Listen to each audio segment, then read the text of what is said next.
Hello, my name's Jules, and this is The Secret Mind. Today's going to be episode 2 of my police memoir. If you're interested in this sort of stuff, please consider subscribing so I know what you want to hear. And this is about just the basics of police custody today.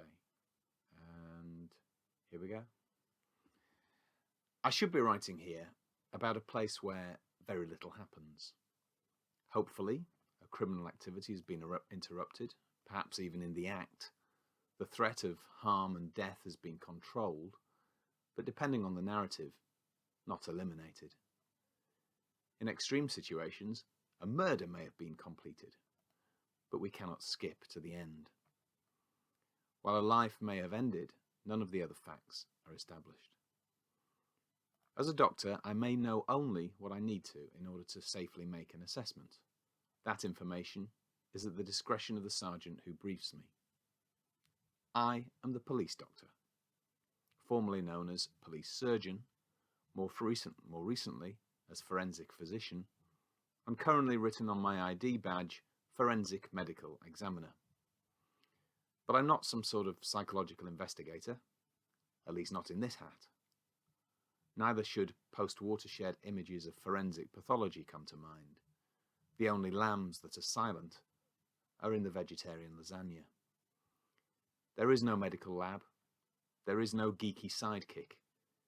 In fact, you're lucky if you can get into your own medical room, which is likely to be a dingy office where some constable has recently opened his police bowels, as it represents the most accessible anteroom with its own lav. Admittedly, in the case of something extreme, such as murder, I may well walk up and down, puffing away, beginning sentences with, "I put it to you," diagnosing a 3-pipe problem and looking for my diarist.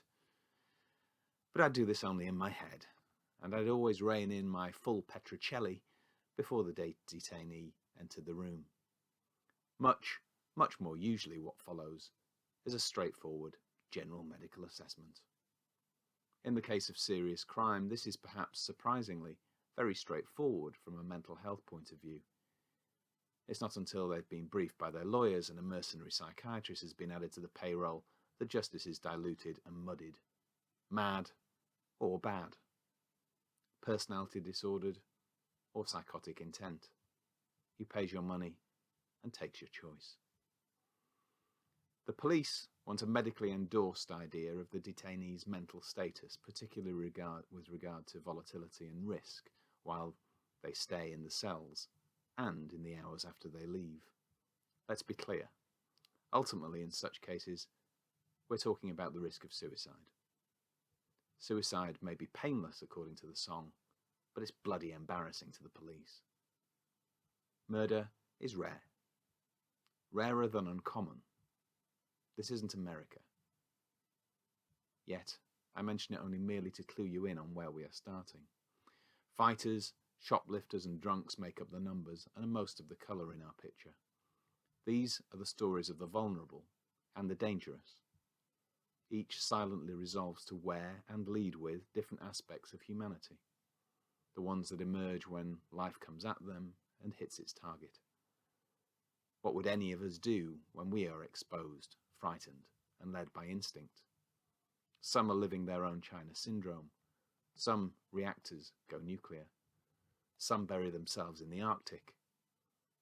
The cross-section of society is comprehensive, though unquestionably the numbers lean heavily towards the impoverished, over-medicated, and mentally vulnerable. There is no separate police custody for the rich and posh. Key someone else's jag, and you'll find yourself in the same kind of cell as the rest of us. There is no executive washroom, and no more effective leveller. Underlying medical conditions are largely invisible. They can be masked with drugs and intoxication, anger, or a number of other behaviours. But the timing relating to when a medic is summoned is the decision of somebody in particular, and that particular somebody is the custody police sergeant. The police are there to catch the bad guys. But if behaviour was simply a choice between good and bad, there wouldn't be psychiatry, there wouldn't be psychology, and even neurology would shrink in the wash.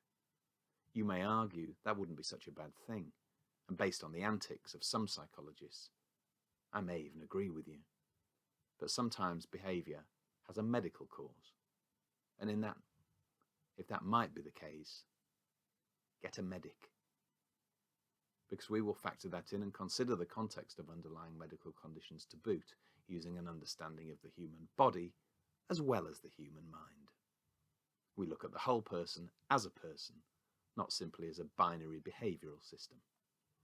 But again, our story should be one where nothing of interest happens. The procedural part of the police procedural. Some people are going to be naughty while they're here with us, and that's going to be a problem.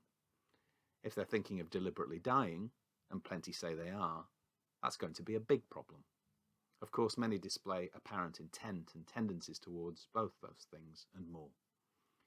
This is the story of how we make it safe, or more likely advise and work with the police on the best way to do that.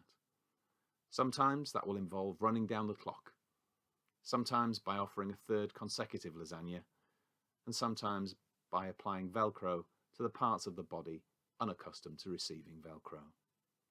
Sometimes the cuffs go on to control behaviour, sometimes the cuffs come off to do exactly the same thing. So you may need to leave your bleeding heart liberties at the door, because this is the story of how we bring everybody through the day safe. Don't worry, we'll take it from here.